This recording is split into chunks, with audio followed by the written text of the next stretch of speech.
বন্ধুরা, এটা আমার দ্বিতীয় ভিডিও।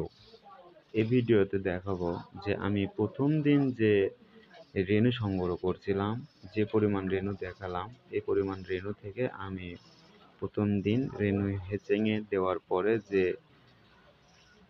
বাচ্চাটা পাই, তা থেকে আমার 1 হাউস, 2 হাউস, এটা তো অনেক আছে, প্রচুর পরিমাণ, এটা তো প্রচুর পরিমাণ আছে, এই 3 হাউস লার্ভা উৎপাদন করেছি আমি। যে পরিমাণ লার্ভা উৎপাদন হয়েছে তাতে আনুমানিক মোটামুটি 30 থেকে 35 কেজি সংগ্রহ হয়েছে। এটা আমার সমস্ত পিউপা হবে। সেখান থেকে আমি আমার মূল উৎপাদনে যাব।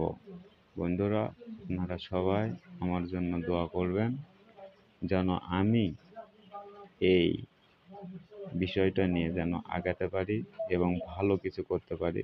সবাই আমার জন্য দোয়া করবেন।